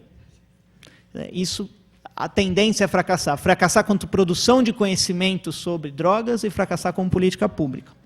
Tá? Aí que a gente tem que olhar, pegar o que a gente tem de dado empírico. Né? E os dados empíricos mostram que o crack, aonde hoje ele é mais presente, onde está a sua prevalência maior? Está justamente nas populações já vulneráveis, que o Brasil não inventou agora. Né? O crack não inventou a nossa pobreza, o crack não inventou a miséria. Né? Nós já tínhamos populações vulneráveis. O crack muda isso? Muda. A substância ela tem um papel muito grande. O Dr. Ciro lembrou a ideia da cola, por exemplo. Isso é muito interessante para a gente pensar esse setting. Né? A cola, quando estava nos centros urbanos, nós não tínhamos, quando falávamos de criança e adolescente na época da cola, a gente não dava essa ideia de... Até se falava que eles eram dependentes da cola, mas a gente sempre via a cola como um sintoma. Esses meninos estão abandonados, né? Essa era a ideia, quer dizer, eles estão largados. Nós precisamos cuidar porque a família os abandonou, eles não têm família, eles são trombadinhas, eles são criminosos, e a cola é o seu recurso para suportar essa realidade. Com o crack a gente piorou essa visão que já era parcial, porque a gente diz, não, eles estão lá por causa do crack, exclusivamente por causa do crack. Toda a nossa... qualquer pessoa agora que está na rua, que de alguma forma agride a um certo padrão de comportamento, a gente já associa ao crack e diz que essa pessoa está doente do crack. E a gente já até esqueceu que... Por que da cola eles não eram exatamente doentes da cola? Dificilmente se tratava dependência de cola. É claro que a cola não é igual ao crack, mas olha como dá para encontrar recorrências na cultura da cola e do crack. Quem conhece um pouco dos efeitos dessas duas substâncias, o que elas têm em comum? São baratas, basicamente, são rápidas e propiciam um prazer intenso rapidamente e tiram fome. Elas não despertam fome. Dificilmente, num contexto de pobreza de rua, a maconha, que pode ter uso compulsivo, e onde tem o maior uso compulsivo de maconha, são setores geralmente de médio extrato social. Que se você é compulsivo em maconha, provavelmente você também vai precisar bancar a sua posterior larica, né, a sua fome. Então você não vai ser compulsivo em maconha não tendo comida por perto. Né? Então, um morador de rua, principalmente, alguém muito pobre, não pode ficar dependente de maconha, a não ser que ele consiga mexer nos seus receptores para iludir a própria fome. Então, cola e crack O crack é diferente completamente. Ele cria um padrão compulsivo muito mais sério. Mas se você vê que há uma questão aí que está ultrapassando o crack, que ultrapassa a cola, que são esses contextos, né? E aí, além desses mitos que o João levantou, sobre uma tragada só gera dependência, isso quer dizer, isso está tão no nível, vamos dizer, baixo de senso comum, que acho que não tem nem médicos mais ou menos conservadores que digam isso sem realmente se levarem a sério qualquer literatura, né? Falar isso é realmente não levar a sério nenhuma literatura. Mas o que médicos muito sérios, e aí há uma certa controvérsia, e o João sabe bem dessa história, né? É a ideia de que você tem, então, as drogas, elas causam, por seu uso compulsivo, uma doença do cérebro. Doença entendida no seu sentido mais restrito. O minúsculo sentido, a ideia de que, bom, indivíduos dependentes têm uma alteração morfológica, tá? E aí eu vou ter que dizer para vocês que, normalmente, esse tipo de opinião vem de gente que não conhece o cérebro como o João conhece, né? Vem de uma psiquiatria que, embora vem dessa ideia de que apresente essa ideia, sabe muito pouco do que está falando, mas sabe que a ideia de falar doença do cérebro é muito forte. E doença do cérebro é vista por que sentido? Pelos sintomas. Você mede pelos sintomas. Então, o indivíduo, se ele quer repetir o consumo de drogas, é que ele tem uma doença do cérebro que pede uma recompensa. Então, ele esqueceu, ele desaprendeu a ter prazer de outra forma e ele quer buscar essa repetição. Isso não é mentira. A mentira é achar que há algum padrão morfológico que tenha sido alterado e que nós tenhamos comprovado isso de alguma forma. Porque os padrões que se encontram nesse tipo de estudo, eu não sou nem biólogo, nem médico, mas conheço a literatura há um tempo, os padrões que se encontram para várias coisas, como o João lembrou, com comida. Né? Se encontram mas acionou, agora que tem a neuroimagem com cores, né? Então, olha, o crack aciona determinado circuito. É o mesmo que o indivíduo com muita fome aciona quando entra numa pizzaria e sente um cheiro. São os mesmos. Vamos avançar nisso ainda. Vamos conhecer muito, e esses aspectos bioquímicos da dependência, a gente vai nos ajudar a prevenir a dependência no futuro. Só não dá para a gente usar isso como uma espécie de uma verdade, porque quando a gente trata como doença, qual é a consequência política, sociológica disso? É como o governador de São Paulo falou, quando ele anunciou o plano que fracassou, vou dizer isso daqui a pouco, da internação compulsória em São Paulo, ele falou, precisamos tratar essas pessoas, as pessoas não são criminosas, nós vamos tratar, porque elas têm uma doença. E ele deu ainda como exemplo 2 doenças. Ele é médico. O governador de São Paulo, você sabe que ele é anestesista, Geraldo Alckmin. Ele falou, pneumonia, apendicite. Né? São exemplos muito ruins, porque na área de saúde mental, depois o Paulo pode falar um pouco mais disso, a gente sabe que não se define doença dessa forma, e principalmente com esse tipo de doença, pneumonia e apendicite, que são coisas extremamente localizadas, onde você intervém, basicamente, e resolve, porque uma é uma infecção, a outra quer dizer, ambas são infecções em órgãos diferentes. E aí vem a simplificação da política. E é um pouco que eu vou... até adoraria continuar mais no tema das drogas e da cultura das drogas, que é um pouco até a minha praia, mas eu quero voltar para essa questão da internação. Porque por que se vende a internação, e principalmente a compulsória, como uma saída? Porque nós não sabemos bem como fazer. A verdade é essa. Assim. Então, você olha uma política... Os governantes, eles estão, para a gente não julgá-los sempre, vamos tentar ter uma visão ingênua, estão sendo olhados, estão sendo cobrados. Né? Façam alguma coisa. Geralmente, isso dá má política. Né? Quando você olha e cobra uma solução, isso dá má política. Porque as soluções são difíceis. Né? E no caso específico das drogas... O exemplo da proibição é o melhor exemplo de como uma solução simples se mostrou um redondo fracasso, que era fazer o seguinte, no início do século XX se determinou que parte da substância seria proibida, a cocaína era uma delas, a heroína era outra, a maconha era outra. Parte seria ignorada, não é droga, bebida alcoólica e tabaco, naquele momento ignorado. E parte estaria sob o poder médico, vamos dizer, sob o receituário médico. Se achou que, mantendo as duas, essa esquecida, não se percebeu o quanto, embora elas tivessem um uso socialmente controlado, o quanto isso podia ser danoso.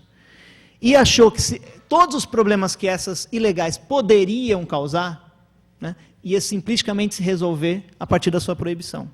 Né. A internação é um pouco uma decorrência dessa visão simplista, porque a internação ela dá uma falsa ideia de proteção. O indivíduo tem o seu setting. O que você tira do drug set e setting, que é essa coisa que o João mostrou, esse triângulo? Você tira um pouco a droga na marra, né? Você põe uma abstinência. Você tira o setting, você tira o cenário. O indivíduo saiu da sociedade, ele está num local protegido onde ele não teria acesso a drogas. Embora a gente já tenha denúncias aqui no Rio de alguns locais onde parece que até o acesso ao crack é facilitado mais dentro das comunidades do que fora das comunidades. Considerando que é uma comunidade fechada, que ele não tem acesso. Ficou faltando o próprio indivíduo, que é, nessa equação, um ponto muito forte, porque esse setting é artificial. Esse setting é uma proteção. E qual é a ideia que está por detrás? Faz algum sentido. Se ele passar um tempo ali, para as pessoas que acreditam que ele tem uma doença, essa doença pode retroceder, e ele, a partir de uma reflexão e de terapia, e de uma terapia medicamentosa, ele poderia, então, não voltar, quando saísse, não voltar a usar. Considerando aí, que estou pensando só nos dependentes. O que acontece? A gente sabe que a internação, quem tem histórico de conhecer, tanto no nível pessoal quanto na bibliografia, sabe que quantas pessoas têm histórico de 10, 15... Eu já ouvi histórias, ouvi uma de Minas Gerais de uma pessoa que tem 48 internações. Né? Uma mulher não tão, assim, por volta dos 35 anos, com 48 internações. Porque a internação, quer dizer, você passa por um período, se a gente está supondo, que eu acho que muitos não supõem isso, que nós vamos ter que devolver essas pessoas ao mundo social e à liberdade, a gente tem que perceber que a artificialidade não resolve o problema. E não vai resolver diversas vezes, porque o problema das drogas não tem uma solução. Ele tem enfrentamentos, ele tem redução dos riscos, redução dos danos, mas ele não tem uma solução. Então, essa pessoa está curada. Tem muita controvérsia sobre o fato de, bom, eu sou um doente e, portanto, eu não posso, por exemplo, que é a ideia dos 12 passos, que são as comunidades como a AA, que tem a sua eficácia e que, bom, eu sou um doente, como, né, o João falou, eu sou geneticamente incapacitado para consumir determinada substância, eu não posso consumi-las. Isso tem uma certa eficácia, mas isso tem uma eficácia para um certo grupo. Para outros, a gente tem que pensar outras alternativas. E a internação, quando a Lei de Saúde Mental foi aprovada, a Lei de 2001, ela colocou a dependência no lugar onde ela deve estar, que é um transtorno mental complexo. Para esquizofrenia, para psicose, para diversos outros tipos de transtorno, você sabe que o isolamento é algo artificial. Para tratar a dependência, a mesma coisa. Pode servir por um tempo e ele tem uma efetividade, desde que feito sob determinados critérios. O que hoje se propaga, basicamente, e se faz qualquer pessoa numa situação aparente descontrole, e aí as cracolândias são vistas como esse aparente descontrole, a gente interna na marra. E elas vão, num determinado local, longe dessa situação, elas vão se reabilitar. Para não ficar só no negativo, eu acho que a gente também tem que pensar um pouco, que é isso que eu falei, que as pessoas estão olhando e pedindo soluções. E é interessante que a gente reflita por que estão olhando e pedindo essa solução. O que aconteceu em São Paulo diferente do Rio? Em São Paulo, se anunciou a política de internação compulsória, e a ideia, eu não tenho dúvida, era parecida a fazer com o que se faz aqui. Mas rapidamente, lá no centro de São Paulo, a Cracolândia já é bem mais estabelecida que aqui há muito tempo. Você tem ali realmente, tem gente que está na Cracolândia circulando há 15 anos. Tá? Isso não é, as pessoas existem, estão lá, circulam. Alguns viraram um pouco os caras que vendem mais, outros largam o crack, ficam ali por um tempo, voltam, mas tem gente ali. Ali já está muito estabelecido. A ideia era limpar aquilo. Tanto que instalaram o Ministério Público e o Tribunal de Justiça, fizeram um puxadinho jurídico ali, instalaram, né, para agilizar, mas para garantir a legalidade. Não internaram ninguém. Não internaram ninguém. Não internaram ninguém nesse nível, do chegar e tirar da rua. Mas internaram quem? Famílias de São Paulo inteiro que correram para lá, pedindo ajuda. né? Pedindo, ó, eu preciso internar meu filho. Mas onde está seu filho? Está no Jardim São Luís, no Capão Redondo, na extrema Zona Sul. Está lá, eu acorrentei ele em casa e vim aqui pedir ajuda. Aí o Estado, o tiro, em princípio, saiu pela culatra, mas em princípio, porque no primeiro momento o governador falou, bom, não deu certo o que a gente queria, agora nós vamos ter que atender esses casos, e não tinha estrutura para isso. Mas aí vem a parte perigosa, porque é a mesma, o problema que a gente, insidioso que a gente tem é assim, bom, já que há demanda e as pessoas pedem internação, criaremos a resposta. E a criação de resposta tem no setor público? Não, não tem. A gente não sabe como lidar. O CAPS não funciona bem. O CAPS não é 24 horas. CAPS, para quem não sabe, é o Centro de Atenção Psicossocial, e no caso de álcool e drogas, CAPS-AD. Não atende 24 horas, não dá conta. Então, vamos olhar para o setor privado. Vamos contratar, que é o que São Paulo e outros começaram a fazer. Que é o que essa nova lei, que eu acho que é importante a gente falar, há um projeto de lei, o 7663, do deputado Osmar Terra, que, entre muitas outras coisas, eu vou citar duas aqui, né, no caso da internação especificamente. Oi? É o projeto de lei 7663, que emenda a lei de drogas atual, né? Ele é uma reformulação, ele mantém parte da lei de drogas atual e substitui outras. Mas ele é enorme. Além de, enfim, mal escrito, eu estava comentando isso com eles antes, né? Além de erros absurdos e uma série de coisa feita correndo, coisa feita para dar resposta, e dar resposta simples, tira da lei de saúde mental a internação involuntária e compulsória e joga numa lei específica de drogas e trata, assim, dependentes, usuários e dependentes. Em vários momentos isso, inclusive, é dúbio. Você não sabe se está falando de usuário, se não está falando de dependente. E diz claramente, um servidor público, se a família, aí é o mesmo padrão da involuntária de hoje, se a família pedir, alguém que se responda por essa pessoa pedir, hoje o que se faz? Um médico se atesta, atesta dependendo da pessoa internada. Nesse caso, um servidor público, se a pessoa não tiver família, quer dizer, a gente já imagina bem quem que eles estão falando, eles estão falando daquele cenário. Então, se naquele contexto, o servidor público, que também, eu fico imaginando, pode ser do bombeiro à professora da escola, qualquer servidor público. Eu que sou consultor do governo do Estado, às vezes eu também seria um consultor. Quem é um servidor concursado? O que é isso? Né? Essa é a lei, servidor público. Atestar a necessidade da internação, ela pode ser feita. Hoje, nós já temos problema, e eu estava conversando com a defensora pública, a Daniela, em São Paulo, com a lei atual. O que acontece nas classes altas? Você interna as pessoas pela involuntária e, em princípio, você tem 72 horas para comunicar ao Ministério Público dessa internação. Tem gente das classes mais altas que está internada há 4 anos. E quem controla isso? Hoje você tem um problema com isso. Atual, com essa lei de hoje, é pela involuntária, e eu estou falando de classes mais altas. Né? Por que também eu estou contando isso? Porque as pessoas estão demandando, quer dizer, elas foram para o cartório pedir internação, porque elas olham as classes altas e dizem, e esse é o discurso do Alckmin, por exemplo, e eu já ouvi esse discurso também no governo do Rio, o rico tem acesso à clínica, o pobre não. Então, vamos dar acesso ao que eles chamam de clínica, que aí, no caso, são as comunidades terapêuticas. Precisamos mostrar e pensar e refletir isso, e que as clínicas não são o único ou o melhor caminho também das classes mais altas para resolver a questão da dependência. Primeiro, esquecer a palavra resolver, né? Mas para enfrentar a questão da dependência.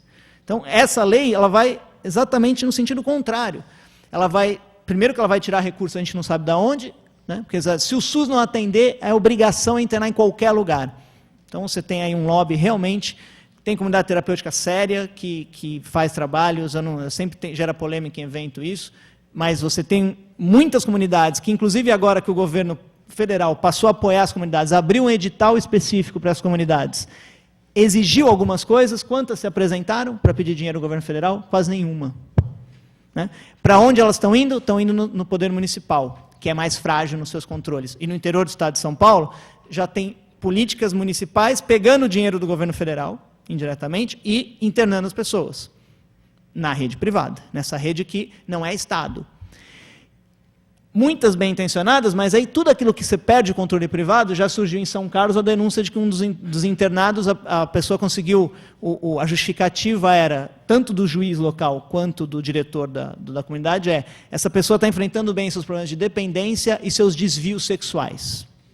Então nós estamos falando do quê? Uma comunidade basicamente religiosa. isso vai acontecer, porque esse tipo esse sim, um desvio do poder, porque quando coloca dinheiro dessa forma solta, vai ter esse tipo de distorção.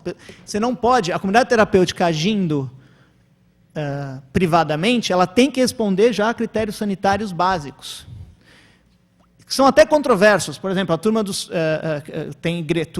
mau sentido, algumas igrejas do Santo Daime, alguns grupos do Santo Daime que tratam dependentes. Eles reclamam, às vezes, do excesso de medidas sanitárias, porque eles falam, nós não somos clínica, nós somos religião, mas a gente ajuda dependentes. E eu, como antropólogo, não posso dizer que muitos, eu já vi casos onde você vê a pessoa, de fato, entrou com uma dependência severa e melhorou. Mas eles não estão pedindo dinheiro do Estado. Acho que separar essas duas coisas é muito importante. Então, esse é o primeiro ponto dessa lei, que eu estou frisando, porque ela vai ser votada esse mês, em princípio, se nada for feito. Vai passar na Câmara e deve para o Senado. Um outro ponto com relação ao crack, que vai piorar a situação. Porque o que aconteceu em São Paulo? Você não teve a compulsória feita por essa coisa, gente com jaleco da Secretaria de Assistência Social correndo atrás de gente, né? Mas teve a polícia chegando nas operações de limpeza da Cracolândia e prendendo as pessoas, dizendo assim, ó, você vai se tratar lá no Cratóide? Você aceita? O cara, não, eu não quero sair daqui. Então você está preso por tráfico, você está com 3 pedras no bolso. Hoje a prisão é a pena de prisão é de 5 a 15 anos. Então esse indivíduo preso em flagrante, ele fica preso. E a gente já tem uma série de pesquisas, não vou nem entrar aqui em detalhe, quem são os presos por tráfico no Brasil, né? Jovens, negros, geralmente negros pobres, primários com pouca quantidade de droga, preso em flagrante. Não tem investigação para trás. A gente só aprende em flagrante. Todos os esforços, a gente só aprende no aeroporto, e olhe lá. É tudo flagrante. Então, o que essa lei está propondo já nessa aberração, que é prender esse tipo de um usuário de crack preso por tráfico? Você imagina a situação. Geralmente esses caras, muitos, quando são mais velhos, alguns são egressos do sistema penal já, por outros motivos. Você devolve ele para o sistema penal. A nova lei diz o seguinte, substâncias com alto grau de potencial nocivo, aumento da pena em 2/3. Nós vamos de 15. Então, ela já vai aumentar a pena mínima para 8 anos do tráfico. Ela vai aumentar a pena mínima para 8 anos. E vai subir a máxima para essas drogas que ela não define, ela vai, acho que, propor para que a Anvisa define, e ela está pensando no crack e não está pensando na cocaína, para 25 anos. Vai punir... Aí, não sou, me corrijam se tem crime que puna 25 anos. Quais são os crimes que... Acho que só o homicídio super qualificado, né, para chegar a 25 anos. Quer dizer, vender crack para alguém é um homicídio qualificado. Isso se você estiver vendendo. Os Estados Unidos fez exatamente a mesma coisa quando tentou resolver o problema do crack, quando eles estiveram nos anos 80. E criaram uma coisa que chamava 100 por 1. Cada grama, a pena para crack era assim, 1 grama de cocaína e 1 grama de crack, o crack punia 100 vezes mais com prisão. Que é o jeito bem americano de resolver as coisas.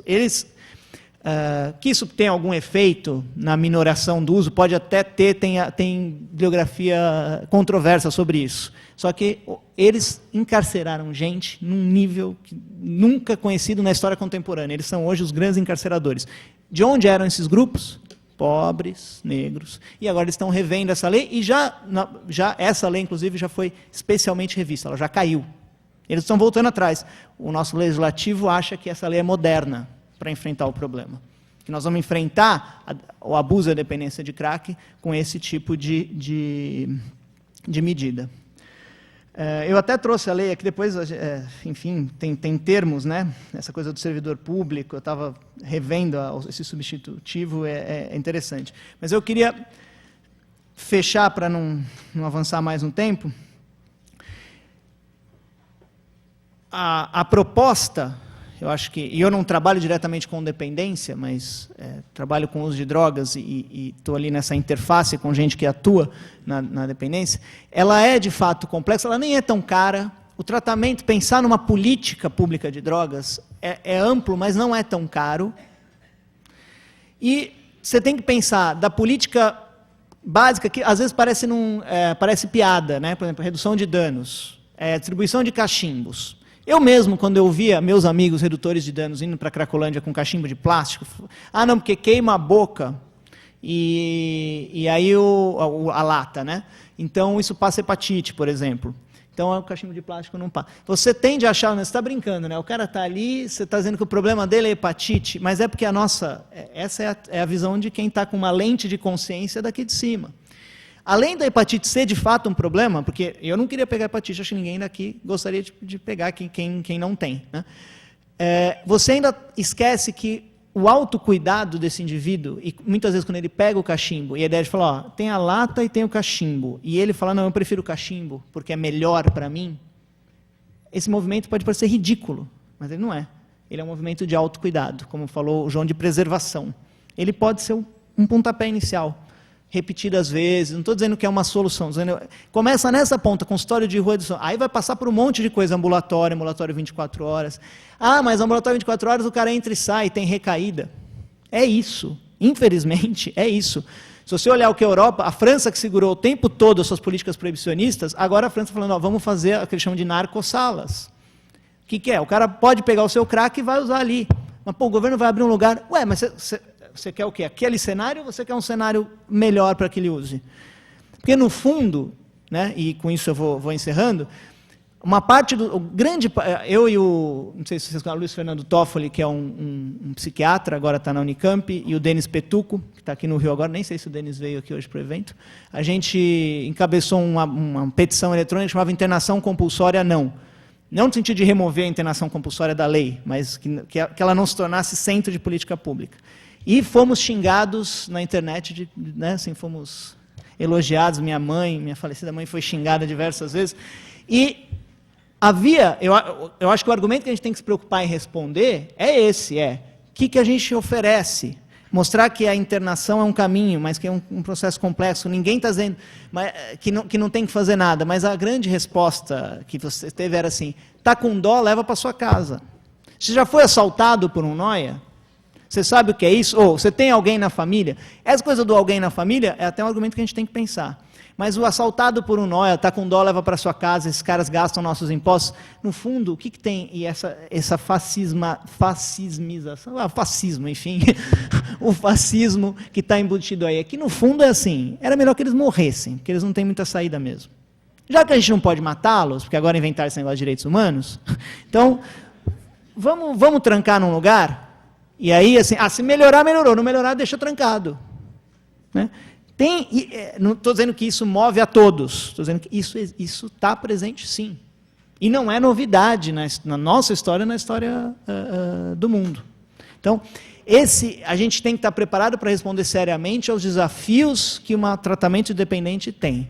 Mas também tem que estar preparado para responder e para enfrentar essa visão simplista de uma dependência, sendo que nossa sociedade, e aí eu podia ficar horas aqui debatendo com o João, interessante isso, por exemplo, nós temos, e a Ritalina, o metilfenidato?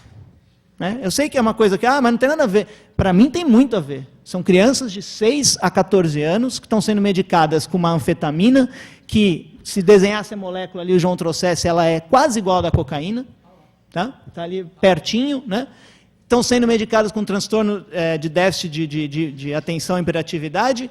Qual a consequência disso para o futuro? Eu não estou dizendo que está errada a Ritalina, mas a gente está pensando sobre essa epidemia, porque a gente pensa na dita epidemia de crack, que a gente não tem nem dados ainda para dizer. Mas e nessa? Nos Estados Unidos já chega a 4% de todas as crianças com diagnóstico de TDAH.